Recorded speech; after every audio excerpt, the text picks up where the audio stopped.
very much. Thank you very much, Stephen.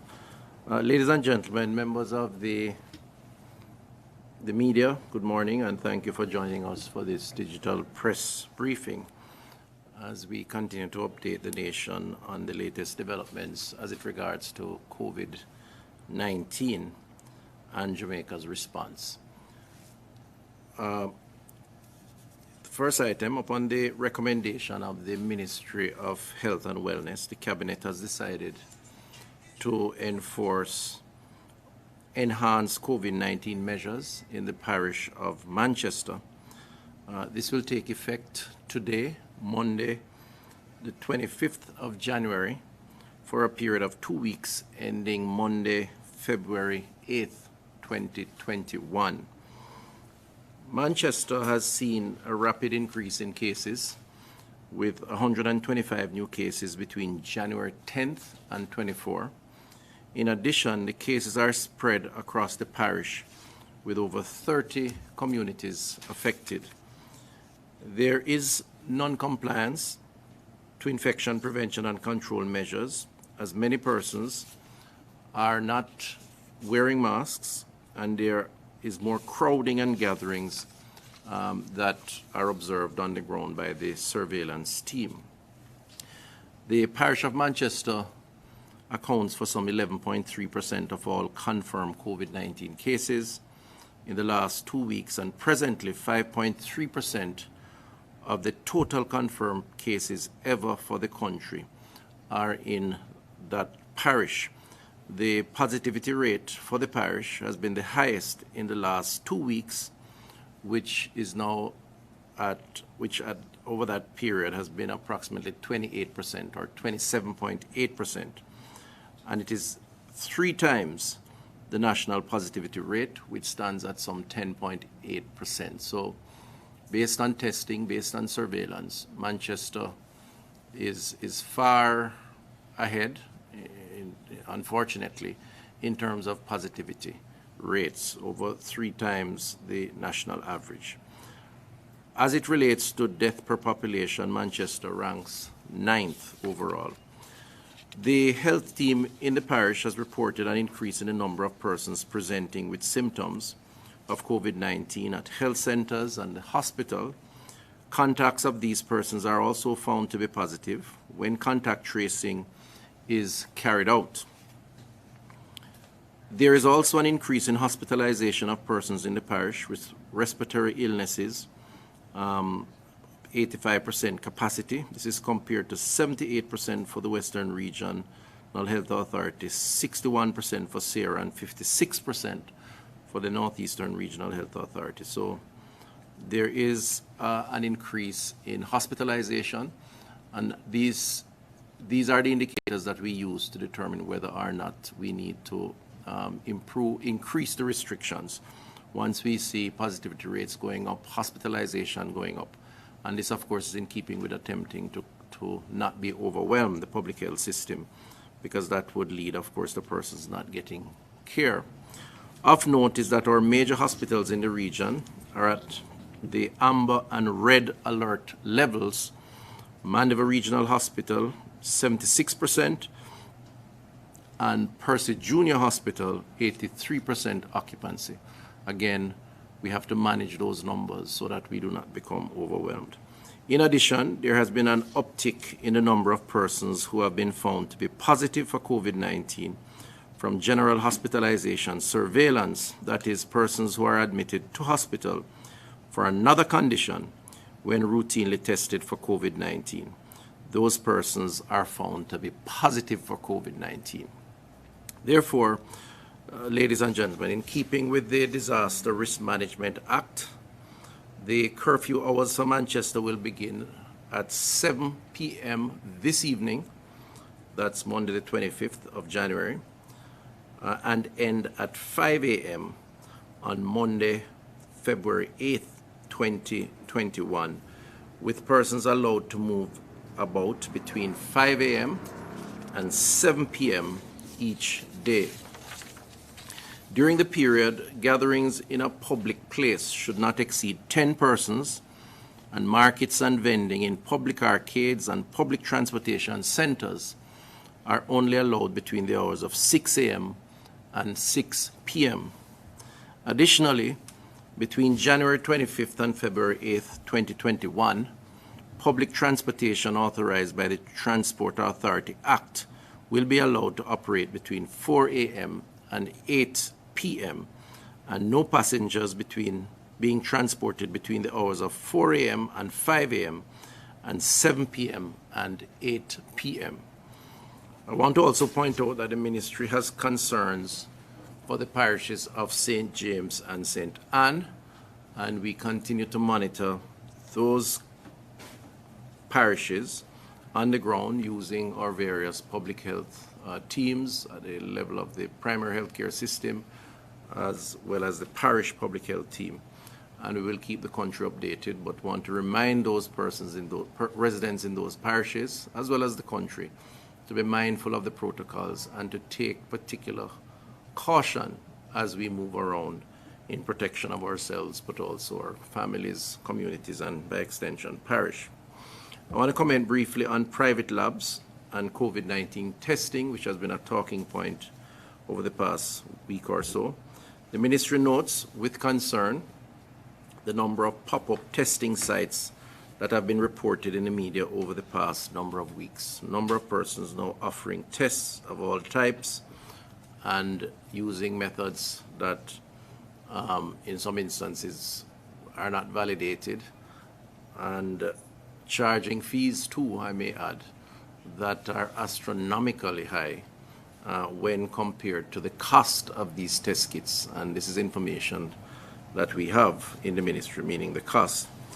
Although we recognize the right of a doctor to perform some tests, there is also a duty of care that must be attained to ensure health and safety of all concerned. As such, the ministry wishes to reiterate the need for appropriate certification and accreditation of private individuals and companies that want to carry out testing for SARS-CoV-2 or COVID-19. The ministry continues our private-public partnership as it relates to testing for COVID-19. Currently, we have 7 private labs with 10 locations providing antigen testing and 5 private labs utilizing 6 locations across the island that offers PCR testing. And before I name these entities, I want to say that you may recall that in terms of travel, and the U.S. in particular, there's a requirement for either the antigen or PCR testing, and we have these labs that are available and can provide these tests for a fee, the private labs, of course. For Canada and the UK, where travel is allowed, the PCR testing is what is required within 3 days of travel. There are no options in terms of private entities that can provide those tests. And I want to say that recently the University Hospital of the West Indies is now in a position, beyond offering as part of public health, to also offer private testing to the public, so testing for a fee. In terms of the entities, the 7 entities for antigen testing are Microlabs Limited in Kingston, Mandeville, and Montego Bay, Biomedical Caledonia Labs, Kingston and Montego Bay, Winchester Surgical and Medical Institute in Kingston, Bay West Hospital, St. James, Hospiten in St. James, Andrews Hospital in Kingston, and Technology Solutions Limited in Kingston. Now, the spread is there, but it is noted that the key parishes are Kingston and Montego Bay and St. James and Kingston. I think in the weeks coming, there is going to have to be a discussion as it relates to how that spread can be enhanced, whether with other entities or working with the existing entities that have the authorization, if you will, based on an assessment of their process. Private labs conducting antigen testing are reminded to submit their test results via email to agdata@moh.gov.jm. Is that agdata? Okay, at moh.gov.jm, just to say there is an obligation as part of the arrangement for test results to be submitted or uploaded as part of our surveillance arrangements. And it's a requirement, and so I want to urge private labs to comply with that requirement.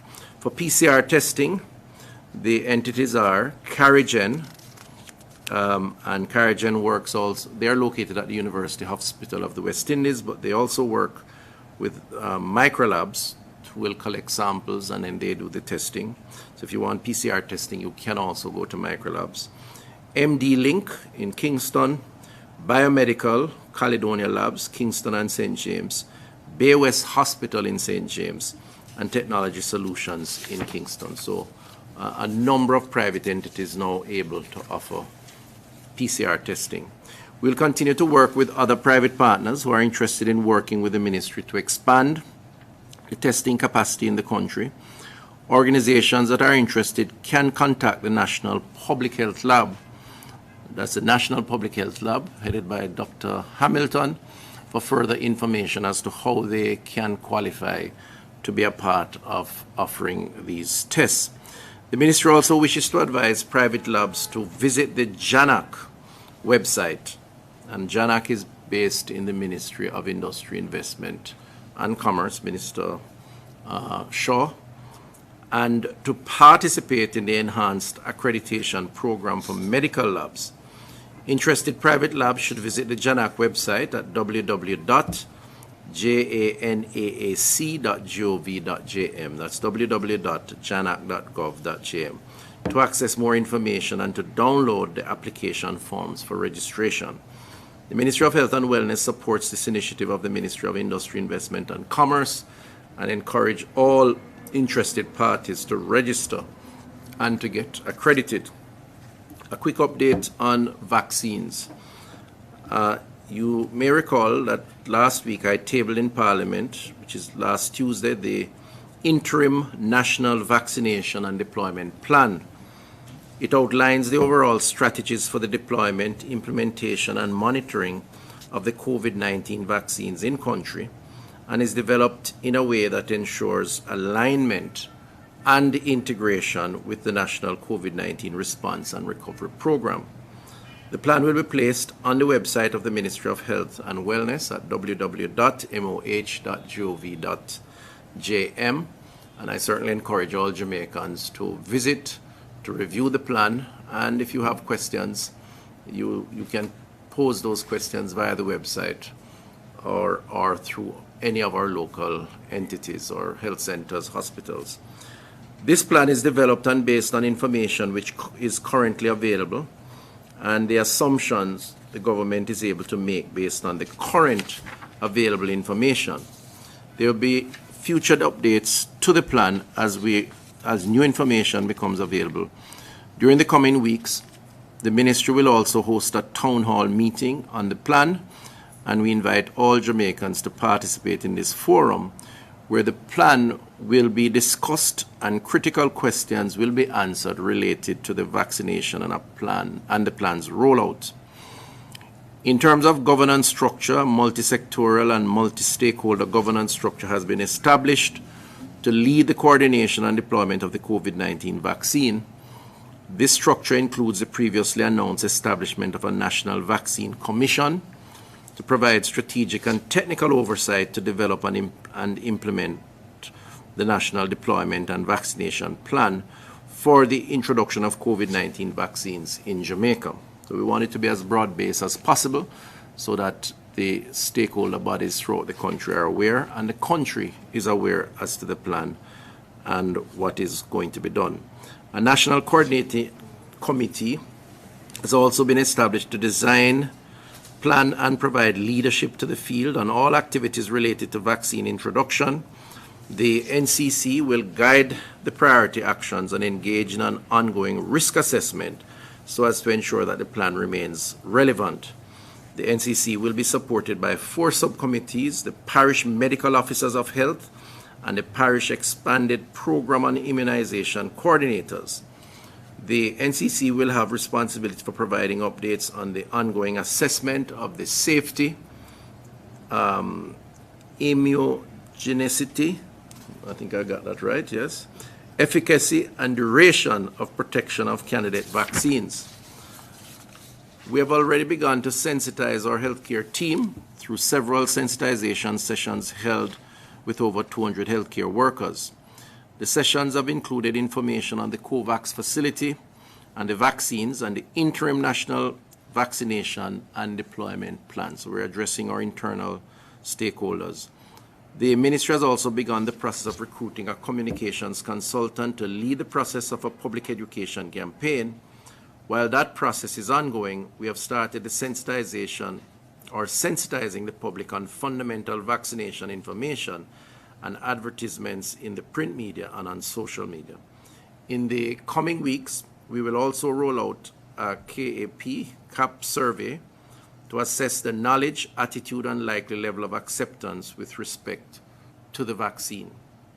A lot of work, ladies and gentlemen, is being put into this plan, and as much as you see, there's a lot more taking place that you will not see in terms of the coordination to ensure that the plan can be implemented efficiently. In terms of an update on the COVAX facility, we have been advised that the vaccines that would most immediately be available to us under the COVAX facility will be the AstraZeneca and the AstraZeneca Serum Institute of India. This availability is pending emergency use listing from the World Health Organization.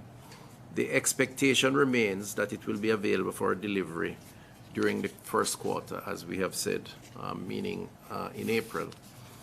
The AstraZeneca vaccine requires cold chain capacity that we already have in country, and transportation and storage of these vaccines would be reasonably accommodated.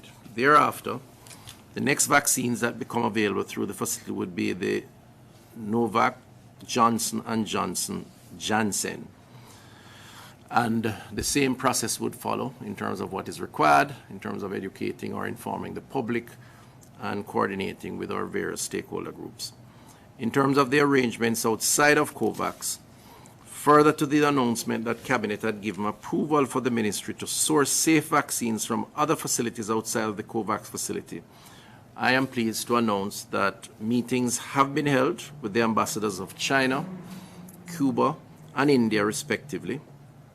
During these meetings, we have expressed Jamaica's interest in obtaining vaccines from those countries once they become available and are safe for our population. These countries are well advanced in the research and clinical trials of their vaccines. Our number one priority, ladies and gentlemen, remains the safety of our people and the government through the Ministry of Health and Wellness. Therefore, we will continue to seek out all avenues to ensure the best health outcome for every citizen. In closing, I want to again underscore the importance of members of the public adhering to the COVID-19 protocols that we have put in place to reduce the spread of the virus. I think Jamaica remains in a state of readiness to respond, but we are also in community transmission, and every Jamaican has the responsibility, therefore, to cooperate with the government to take personal responsibility to protect themselves, their loved ones, and their communities and the country by observing all the infection prevention and control protocols, including the physical distancing of 6 feet, the staying at home if you don't need to go out, the avoidance of crowded situations, the frequently washing and sanitizing, the wearing of masks, and obeying the quarantine and isolation orders as given by the public health authorities, and of course adherence to the provisions under the Disaster Risk Management Act. For the citizens of Manchester, my birth parish, I want to say we are not taking this decision lightly. It came out of extensive deliberations by the Cabinet subcommittee on Friday. We spent several hours going through the numbers, looking at the risks assessing the actions to be taken, chaired, of course, by the Honorable Prime Minister, but involving several ministers. And the decision we have taken is in the best interest, we think, of the parish, because of the positivity rate, because of the challenges with our public health system to respond. So we want to encourage you, abide by these decisions, and remember the changes that we seek as we move back to normality will largely depend on you, the citizens of the parish. It is up to you to observe the protocols. It is up to you to encourage others to do the same in your own protection and in the protection of your family, community, parish, and by extension, country. I intend to be in the parish sometime this week, I think on Wednesday, where I will meet with the health team and will move around a bit in some of the areas that are of concern. That's to raise the awareness, the attention, and to provide encouragement, particularly to the health team on the ground who have been working diligently at this. But ultimately, my one visit or two visits won't make a big difference if Jamaicans do not abide by the protocol. So, again, I encourage you to do this. At this time, I'm going to invite our Chief Medical Officer, Dr. Jacqueline Bisesi-McKenzie, to provide us with the latest surveillance updates, including what's happening in Manchester. Dr. McKenzie. Thank you, Minister. Good morning, everyone. We would have updated at 10 o'clock this morning our website, and we would have added 133 new cases. 1,117 tests were done yesterday. We had 2 new deaths, unfortunately, and 17 recoveries. That brings our case numbers now to 15,012 confirmed cases. We have 627 imported cases, with 14,385 locally acquired cases. As you note, we have 1,106 confirmed cases between the 10th to the 24th of January. And this would represent an increase over the last couple of weeks in the number of confirmed cases that we have been seeing. In the maps beside, you would have seen that if you focus on Manchester, we would have had 125 newly confirmed cases over the last 2 weeks, which if you look at the other parishes outside of Kingston and St. Andrew and St. Catherine, you would recognize that it is well above the other parishes. Next. This is our COVID rates by parish, or number of cases per 100,000 population. Again, you can see that Manchester at 65.1 per 100,000 is above all the other parishes, and again this is something that we have been noting the increase over the last 2 weeks. Here is our national epidemiological curve, where you can see that according to the numbers that we have mentioned before, that there has been a gradual increase in the number of cases over the month of January. This is our weekly positivity rate. Last week our positivity rate was 10.8. This again shows an increase. The previous week it was 9.5, and the week before that at 8.8. So we definitely see a gradual increase in the number of cases. So far for this week, which would only be 1 day, we have an 11.9% positivity rate. And this shows the communities across the island that are affected. Again, quite a bit of communities. If you note again the parishes in the central part of the country, we're seeing a lot of communities being affected. This shows the number of deaths that we have been seeing, and a slight increase again in the number of deaths that we've been seeing. And we've seen a drop recently, but too early to say if that is a final number for that period. This is the age distribution, again showing that the over 60 age group, as you get older, the number of deaths increase per number of cases. So you will see that above 60 to 69, 70 to 79, 80 to 89, and the greater than 90, we have the highest case fatality rates. And this is the deaths per parish. Again, you can see that we have deaths occurring right across the country. The parishes that we're seeing most deaths per number of cases would be Westmoreland, St. James, Trelawney, and then St. Anne, St. Mary, and St. Catherine. Next. So just to overall, you can see that as we had predicted at the latter part of the year for 2020, that there would have been an increase in the number of cases that we're seeing that would have gone into January. And we're certainly seeing that we're seeing overall an increase in the number of cases, although a very, not a rapid increase, but definitely increase. The situation in Manchester has really risen to some prominence in our discussions over the last 2 weeks, where you see that the number of cases over the last 2 weeks surpasses the number of cases in the other parishes.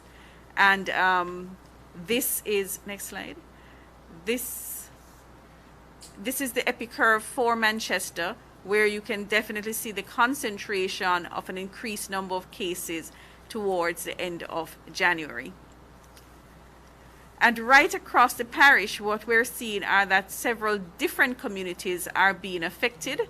This slide shows over the last 6 weeks the number of cases per community in each week, number of new cases that would have been recorded in each community. And when you look at it cumulatively, look at the next slide, we can see that quite a significant number, over 30 communities right across the parish, are affected. So one, we have an increase in the number of cases generally, and we have an increase in the number of communities that are being affected. And these are some of the communities that we can see that we are having cases in, with the largest number of cases in the Mandeville central area. Next. And right across the parish, you can see that we are having cases. Now, there are a small number of cases that are occurring right across the parish, but importantly, what we are seeing is that many of these cases are symptomatic cases. And so they are presenting to the health centers, they are being discovered in the hospitals through the general hospital surveillance. And so the danger, of course, is that these persons, having been symptomatic, would be affecting other persons. The level of exposure within the parish, right across the parish, we are estimating at this time is high. And so we really do need to cut down on that, the risk of exposure, especially to the vulnerable populations. Next slide. That's it? Okay. And so these are the reasons why we would have risen in terms of our alert level for Manchester, and would now be recommended and was discussed by the cabinet and agreement that we would have increased restrictions in Manchester. Again, just to emphasize, the increased number of communities right across the parish, we're seeing cases, not just cases coming out of surveillance, community surveillance, but cases that are coming out of persons presenting to health centers, to hospitals with symptoms, suggesting that there is a high level of exposure within those communities, and we need to act now in order to stem that exposure, to prevent persons from spreading, and to allow them to go through the incubation period without infecting other persons. And that is why we need to have the increased restriction over a period of 2 weeks, so that we can stop the transmission during that 2 weeks and therefore decrease the number of cases. Similar situation that we had in Westmoreland, where we had the increased number of communities, increased risk of exposure right across the parish, and it was important for the incubation period of the virus just to stop persons from moving so that we could stop the exposure and certainly decrease the risk of hospitalizations. Again, Minister had spoken about the level of hospitalization presently in the parish of Manchester. We actually have 2 hospitals, Black River and Maypen Hospital, that are over 95% occupied. And then we have another 2 hospitals, Manchester, Mandeville Regional Hospital and Percy Junior Hospital, that are in the amber zone between 75 to 85% occupancy. And this puts us at risk. It puts the region at risk. If the number of COVID cases increase, the number of hospitalizations will also increase, and we will run out of space to put these persons. So it's very, very important at this time that we just stop the movement, stop the spread, and just allow for this 2 weeks, this incubation period, to pass so that we can have persons being protected from exposure.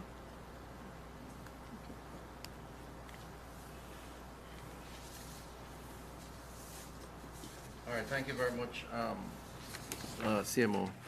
Okay, so I think that's it for now. I think the information is there in the public space. I think the last few slides, which zeroed in on Manchester and the communities in particular, is worth taking note of. I'm going to ask, well, in the usual manner, I know our communications team will put that up on social media, on the website, and otherwise. But it's important that persons living in these communities, and indeed in the parish, take heed. And for the rest of the country, St. James, St. Anne, very important to manage the challenges that are there, and let's make all the efforts that we can. So at this time, we're going to go now into questions. Stephen?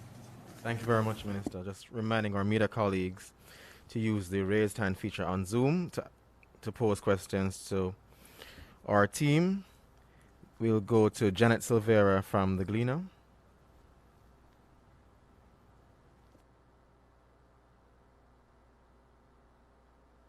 Thank you very much. Good morning. My question is in relation to persons who have had the virus. I would like to find out if there are plans to vaccinate those who have the antibodies. Also, as it relates to travel, if persons have already had the virus, will there be further testing and monitoring for antibodies where those persons are concerned? And number 3, parishes of Westmoreland, St. James, and Trelawney are now having the highest deaths. I'd like to find out what it is that they're not doing, that the others are doing. For instance, the hospitals in Kingston. Is there any reason why more persons outside of age difference are dying in St. James, Trelawney, Westmoreland, these parishes? Is there a different type of treatment that patients outside are being given? Hi, Janet. Could you repeat the first question? We didn't hear you clearly.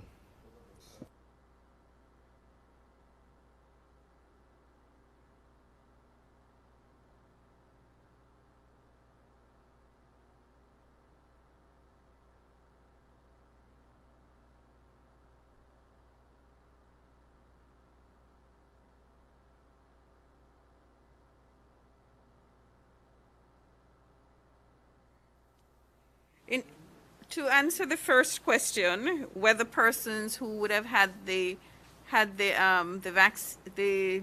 virus in the past that were confirmed positive, if they would still be vaccinated, yes, they would be. The recommendation now, as it is that persons who would have had the infection would be vaccinated. The second question, in terms of travelers, whether or not they would be required to have a test done and whether or not we would follow them with antibodies testing. In terms of the requirement of the country, if we see for the United States, the CDC requirement is that for persons who would have had COVID-19 and would have recovered, a letter from their healthcare provider providing that information to say that they had a positive test, they were treated or were in isolation for the required period, those information can be used instead of a new test, a new negative test, because those persons may still have a positive test. So the letter from the provider is what is needed. In terms of the deaths, we have to remember that the deaths are the cumulative figure that has been from we started to have cases. So there would have been over time those deaths in those parishes. Some of the rates are because of the low number of cases in the parishes. For example, Trelawney would have a higher rate because of the population. It's a smaller population and a smaller number of confirmed cases, so their case fatality rate would be high. We also remember that we also had quite a number of cases in Westmoreland. Westmoreland and St. James, those have always been parishes that we have had focus on. So the large number of cases would have resulted in more hospitalizations and more severe outcome. So we have analysis is still being done in terms of the different treatments that are offered to see what treatments were offered for these cases and what are the outcomes related to that. But in terms of the overall numbers, it is really as a result, it's really a factor of the case fatality, which is a number of case deaths per the number of confirmed cases. And as I said, in Trelawney, low number of confirmed cases, so you have a higher rate. And for St. James and Westmoreland, would have had quite a number of cases there. All right. Thank you very much, CMO. We're going to go to Nadine Wilson-Harris from the Gleno. Hi, good morning, everyone. I have two questions. Just wanted to find out, first of all, has consideration been given to closing schools in Manchester to minimize the risk of exposure? I know that some schools have resumed face-to-face, closing it for the 2 weeks at least. And that's my first question. The second one, I wanted to find out of the labs that were mentioned earlier on that are doing PCR and antigen testing, how many of those labs are currently accredited? I noticed that last week when I checked, some of them said that they were only offering to persons traveling. I just wanted to find out what's the situation in terms of the availability of labs for persons locally as well, who are not traveling as well. Thank you.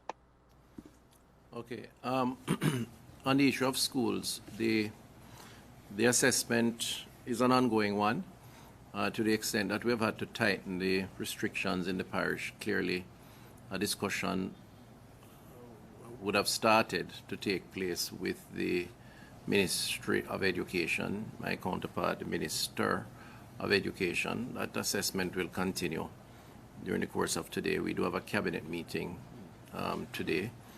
And if in the assessment of the public health and the education fraternity in the parish, led of course by the ministry, there is a concern that would necessitate that decision, then that decision will be announced. But until then, it's a monitoring and sort of coordination of activities, and the need was not determined that that's the direction we should go, and therefore we continue to have face-to-face in those cases where they have been established.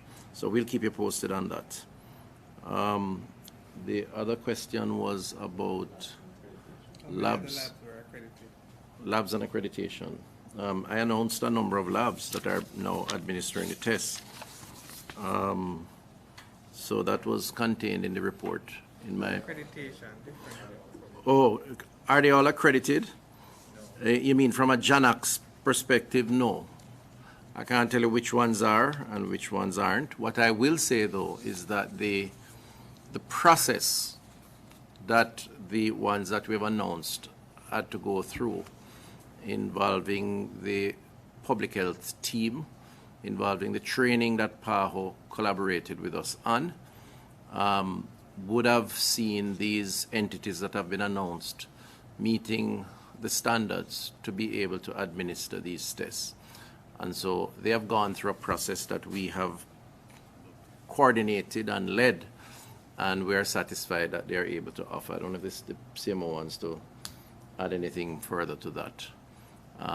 But it's a good question, and it's an important point to make, that these entities went through a process that involved the public health infrastructure as well as Pan American Health Organization in terms of training. I think you asked something about testing and where the average citizen could get testing. If you're willing to pay for it and you want it on demand, then you just need to go to one of those labs.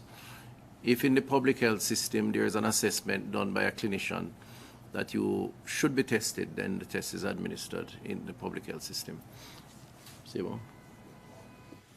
Right. I just want to say that we have been trying to increase the communication with the public in terms of testing in the public sector. We have increased the number for health centers that are doing testing, and we have increased the ways in which persons are able to contact those health centers to schedule testing. More health centers are utilizing the JAM COVID sites for appointment. So persons would just need to go on the JAM COVID, either the app or the website, and they would be able to see in each parish which are the health centers that are available for testing and to make an appointment. If it is that they are unable to get through using that method, then there is the telephone numbers for the emergency operations centers of the health departments that have been published several times, but we can put that out again. Steve, it's on the website. We can put that, it is. All right, so the contact information for the emergency operations centers, and they have the telephone numbers, and many of them have email addresses also that they have listed. So testing within the public sector is free of cost, and so persons this is available to persons who are having any problems in terms of complaints, flu-like illnesses, that they would want to have this checked out and to see if they need to have a COVID test. Thank you very much, Semo. We're going to go to Amoy Harriet from NCU FM. All right, good morning, everyone. So I have two questions. The first question is with regards to the medical practitioners who have been practicing unauthorized COVID antigen and PRC testing. So I want to know, because there was a call for those practicing illegally to come forward, is the ministry planning to sanction those individuals who do not come forward? And with regards to the second question, it has to do with the vaccination. Has there been any talk with how those persons are going to fit in socket? So are they still able to carry the virus, or will they still require quarantine? Okay, so let me leave the clinical question to the clinician, the chief clinician, the second question. The first one on sanctioning. For us at this point in time, the sort of most effective sanction that we can administer now is through public education, and to say to the public, which we have done, that these are the approved entities.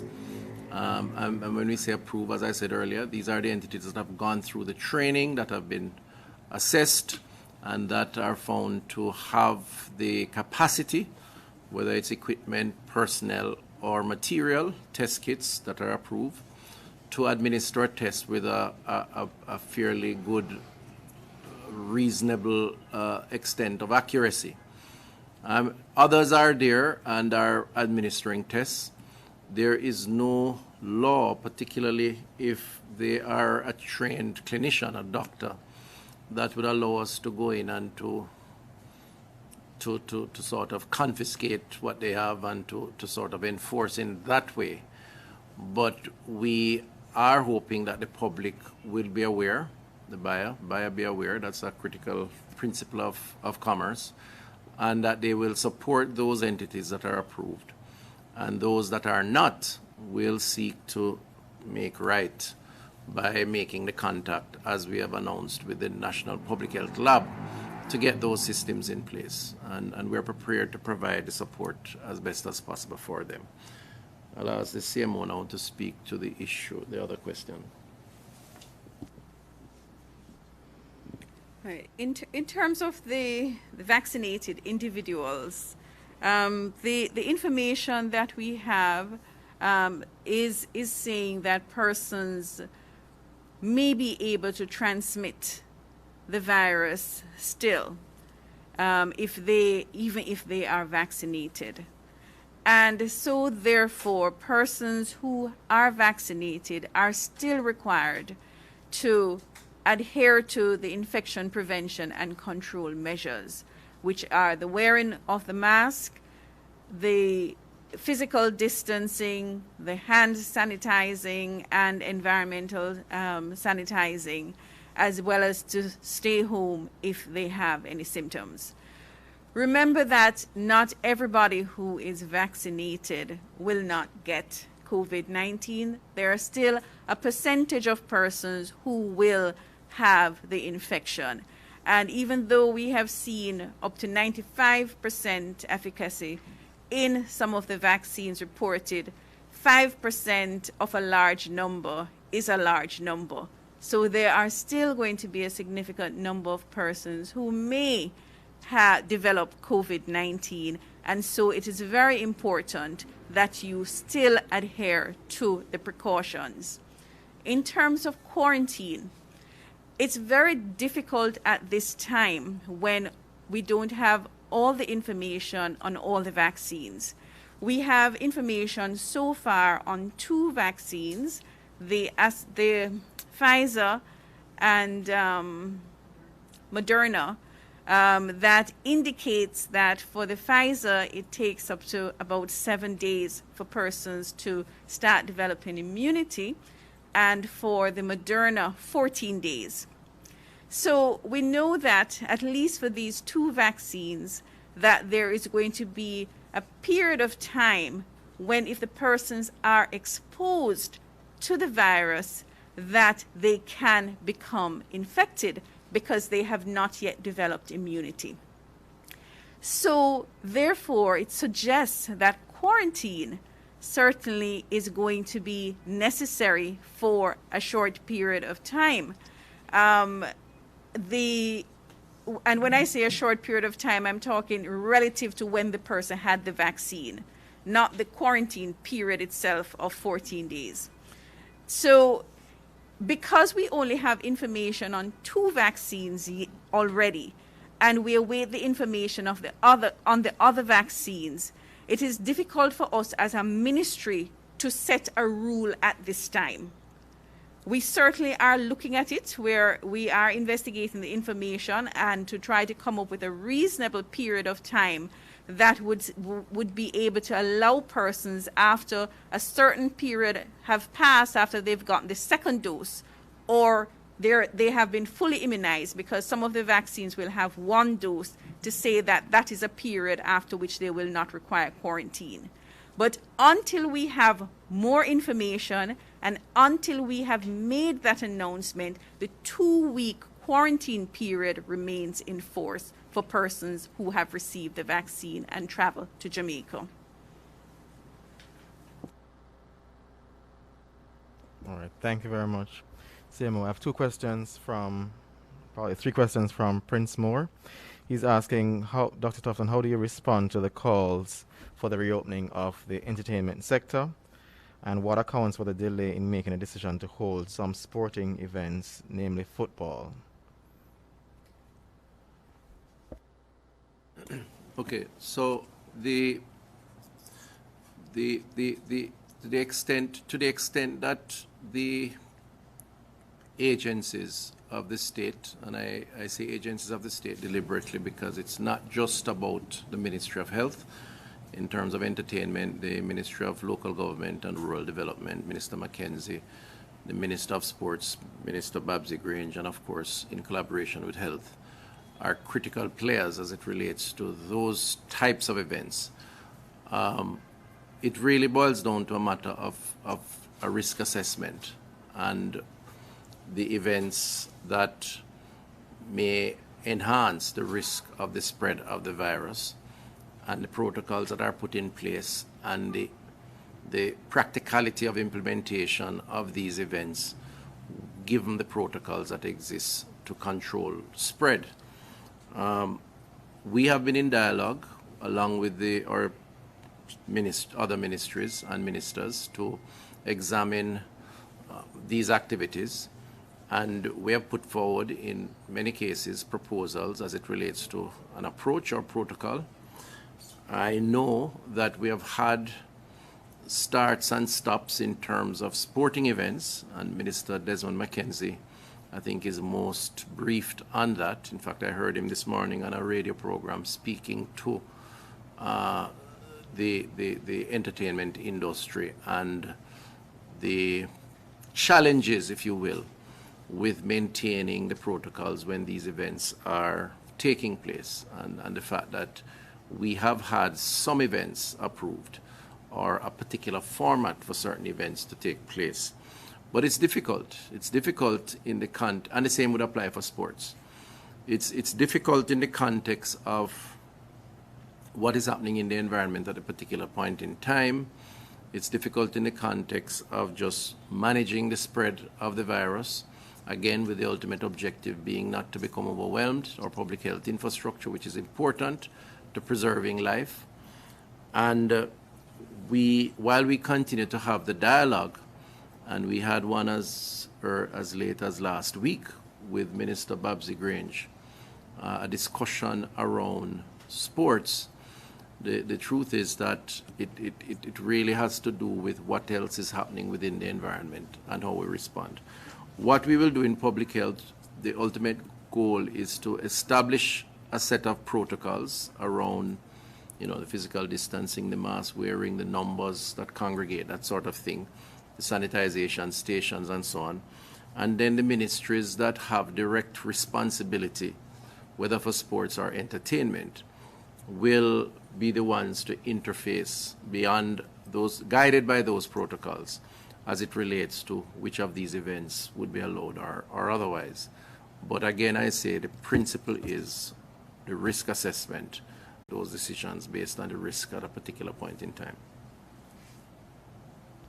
Thank you very much, Minister. He's also asking, we have seen where some schools participating in face-to-face classes had to be closed after persons test positive for the coronavirus. Is it prudent to keep face-to-face classes at this time?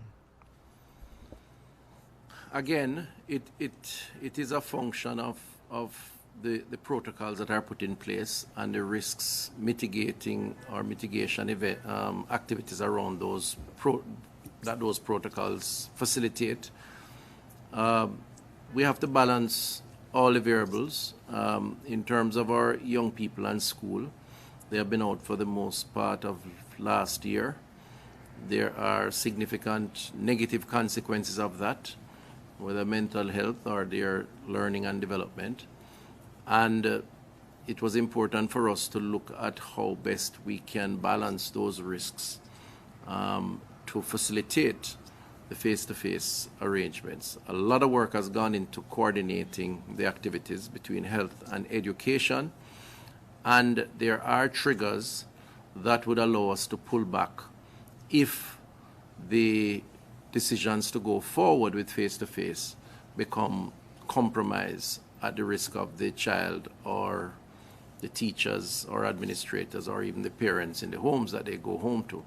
So it is a constantly monitored situation, and the protocols are very clear, and I think that the collaboration between both ministries to date have worked. It's just a matter of how we continue to making them work. The CMO wants to comment on that. Yes, I'd like to comment on two points. In terms of the reopening of whether it is schools or business, I think what we have to stress is the confidence in your infection prevention and control measures. As a ministry, we have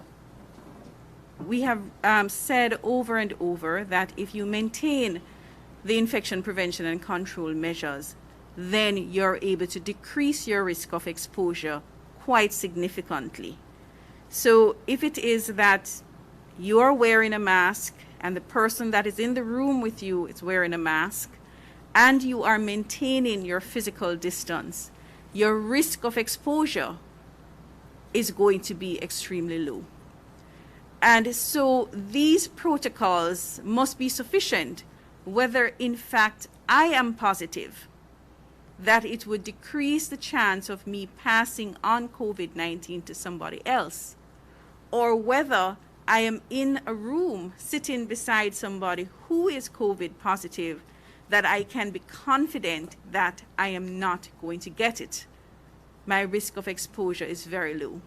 So it is the ability of entities to really put these measures in place and to have confidence in them, that even if it turns out that somebody is found to be positive, you can look and say that my infection prevention and control measures were in place, and so therefore my risk of exposure is low, and therefore my business, my function can continue.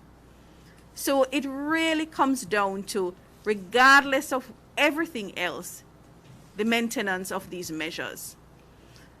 The other thing I would want to comment on is in terms of the educating the public when it is that I need to do a test for COVID-19 and what is the value of the test that I'm doing.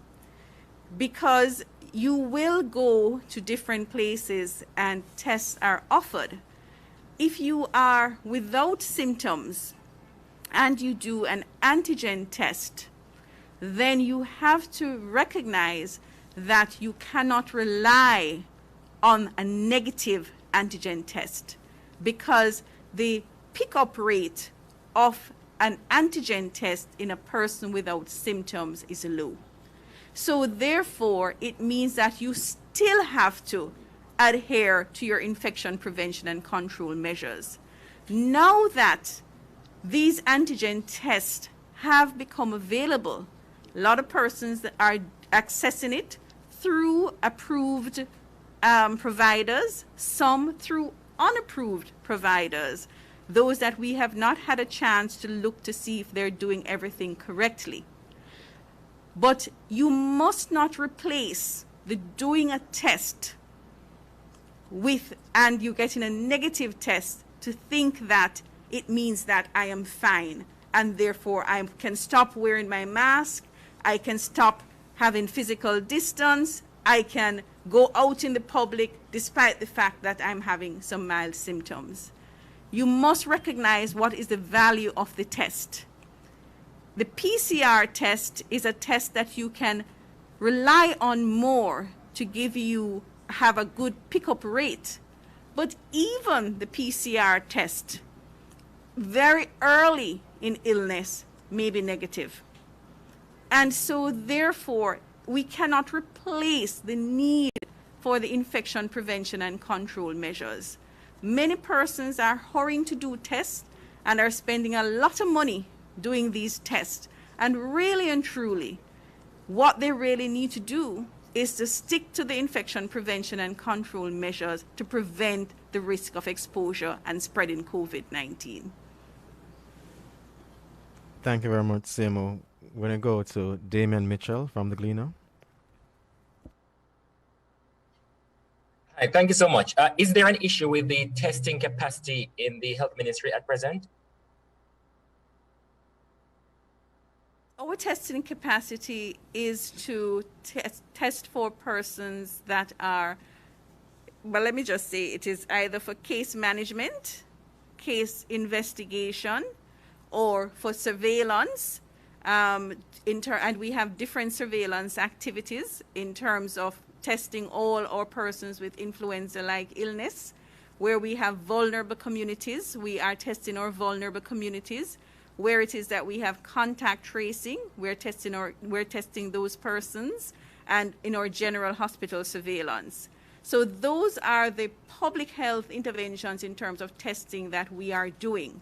In terms of our capacity to do that, we would have prepared for the surge that we expected in January, and so therefore we would have increased our capacity.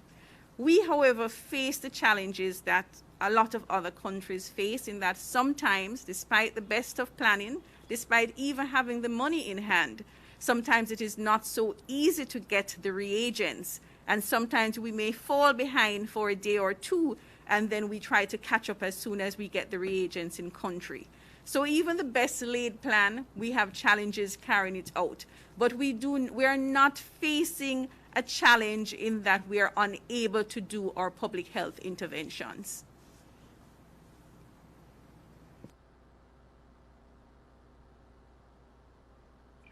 My reason for asking that question, CMO, is to get to how you reconcile the emerging concern leading to a tightening of the COVID measures in Manchester, for example, and at the same time, your testing numbers seem constant daily. And I have a third question after this. I'm not understanding the first question. Can you repeat it? Yes, I'm saying that your testing numbers daily seem to be constant. And at the same time, there are significant concerns with the COVID increase. Mm-hmm. So for example, you're now tightening the hours for Manchester's curfew. How is it that there is such concern leading to extended or tightened curfew measures, and at the same time, your daily testing numbers are not increasing? Our daily testing numbers overall would have remained at just about above 5,000 per week for the last couple of weeks. So you're quite correct in saying that there's no significant change when you average out the testing. But what you will find is that from parish to parish, the testing numbers varies depending on the surveillance activities that are being carried out. We start off with our baseline testing, which is, of course, case management and our general hospital surveillance and or influenza-like illnesses surveillance. That now determines what happens next. Because if we are picking up cases, then we go to contact tracing. If from contact tracing you're picking up more cases, then you go to community surveillance. So even though the overall numbers may not fluctuate greatly, especially if you look at it weekly, you will find that from parish to parish, the numbers vary depending on what is happening in that parish. So it averages out at just over 5,000 tests. But you would find that the numbers would change based on which parish you're in and what it is that is happening, what it is that the field activity is showing. Because if the field activity is saying that we need to step up, we need to investigate, then that's where we go. Finally, can you say specifically, or probably the minister can answer this question, whether there will be any changes to the gathering rules for churches in particular in Manchester? Well, in keeping with the disaster risk management, the new order, I mean, the restrictions on numbers have been stated 10. Do you recall if there was any exception? Huh? You want to comment on that? Just comment on it. Let me ask the PS to just comment on that one. Good morning, and thanks for the question. Based on the enhanced procedures, the churches are not impacted by the increased restrictions in the parish. So the rules that apply for churches remain in place. Thank you very much, PS. We're going to go to Cassius Watson from Jamaica Social. Hey, good morning, guys. Are you hearing me? Go ahead, please. Yes. Okay, I have 4 questions. The first to the CMO. Um, I've been noticing an increase in the number of deaths for people under the age of 65. I mean, am I noticing correctly? And what are you seeing? The next question, are JUTC workers included in the first batch of persons, priority people to be vaccinated? My third question, and this is for the minister, what has been the effectiveness, you believe, or the feedback from the Christmas campaign? And finally, again to the minister, like what we've been noticing regarding issues regarding the pop-up testing sites, these that have not been verified or known by you, are you then concerned that you will also have pop-up vaccine sites, and you know how you go about managing that? Thank you.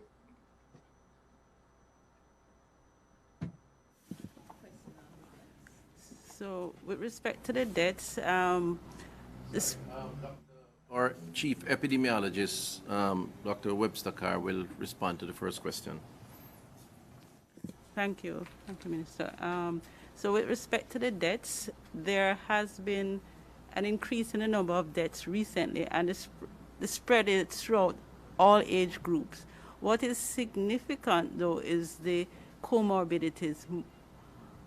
All of the persons under 60 who have died, they have significant comorbidities. So they have hypertension, diabetes, kidney disease, sickle cell disease are some of that come to mind.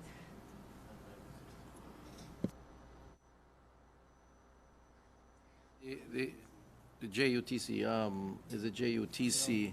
No, as of now, no. But let me just say that the assessment around the who represents the frontline workers, I've gotten so many requests or inquiries, I should say, of persons who are suggesting that frontline workers are almost everybody who comes in contact with the public, which clearly would not be practical given the numbers of vaccines and so on.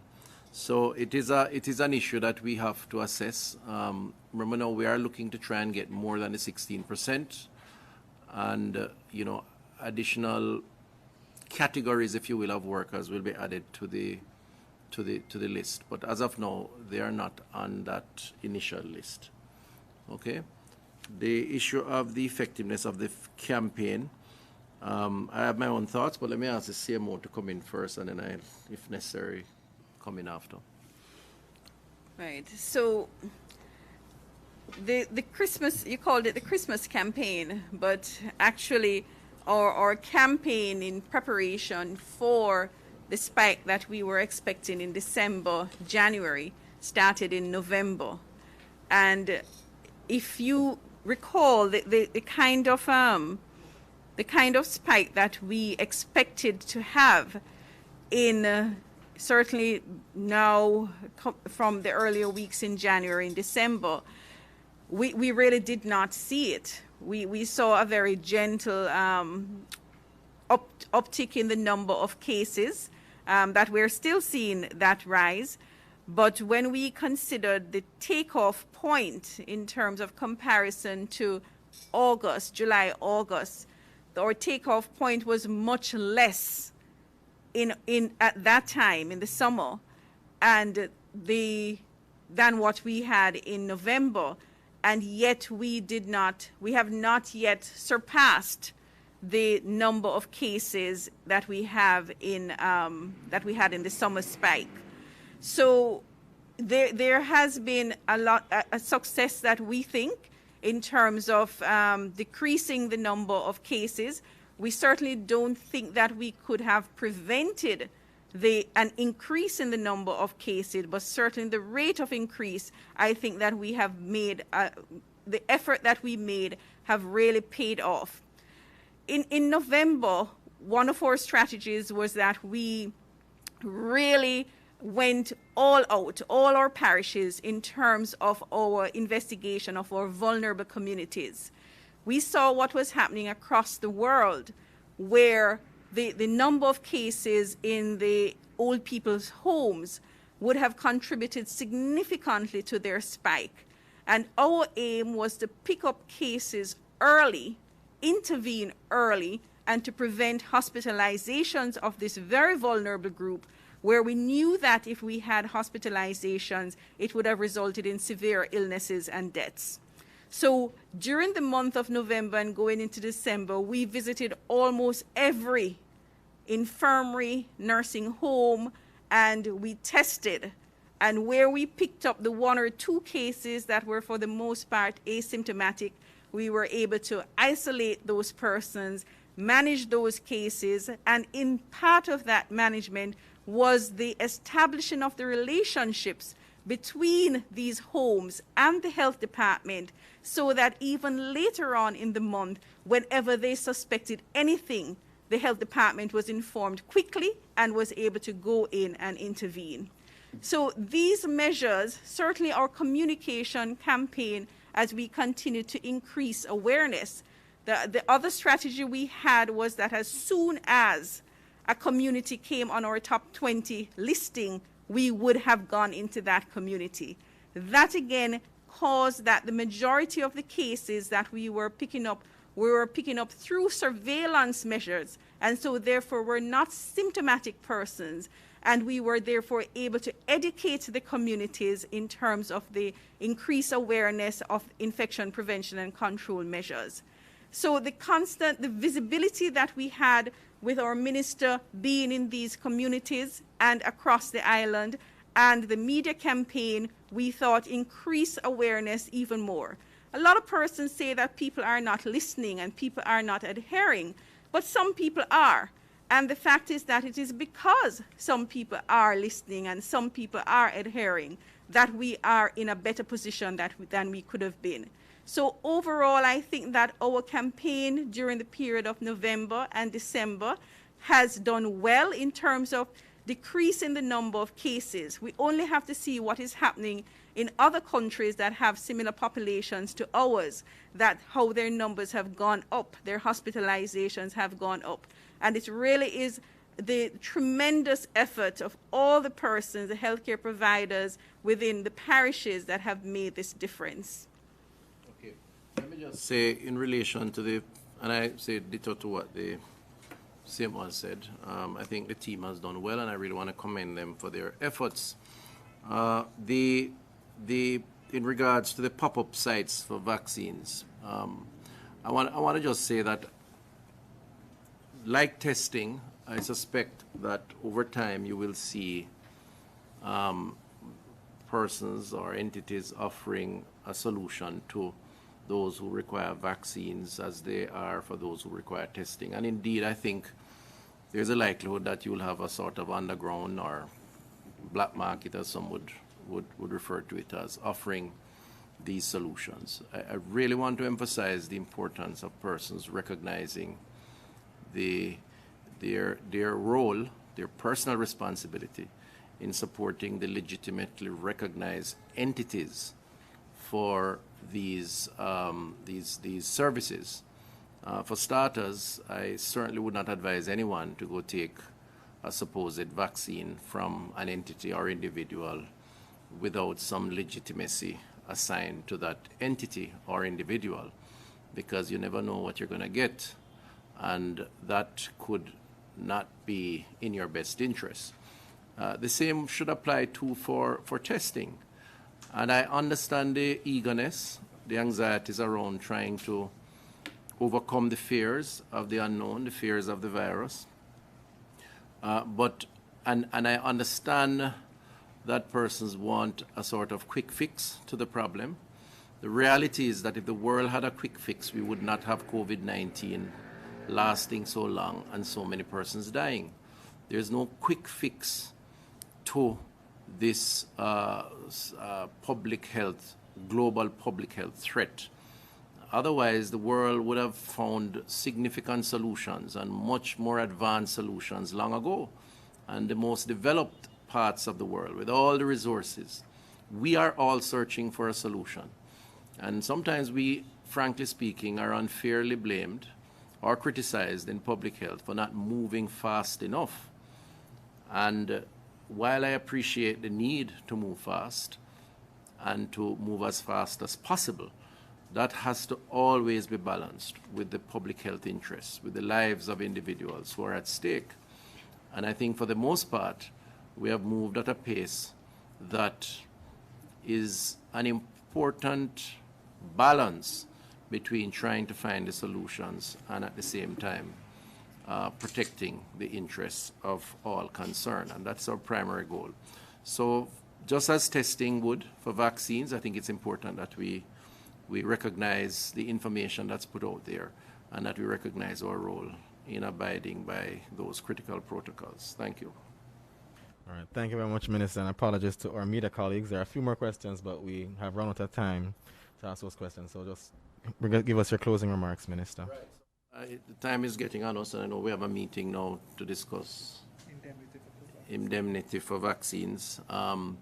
So, and of course, Cabinet. But let me just thank our media colleagues for coming on, for helping us to, in their usual way, to get this information out. Let me thank those of us on the team here who have participated, not just in this media briefing, but over the last couple of days in preparing for the brief. When we present, we would have done most of the work already in terms of the analysis and the write-up, so they have spent hours trying to pull all of this together. I want to recognize the team in the field for providing us with the important information, and in particular those in Manchester, the public health team and their support agencies, the constabulary, and others who are going to have to play an important role in the next 2 weeks to enforce the measures that have been announced. And to those in the parish residents, we want to urge you to please abide by the new restrictions in your own interests and in the interests of your communities. We will continue to provide updates as usual, and I believe that we are making progress despite the challenges. Let's work together to overcome COVID-19. Thank you very much, and have a good day and a good rest of week.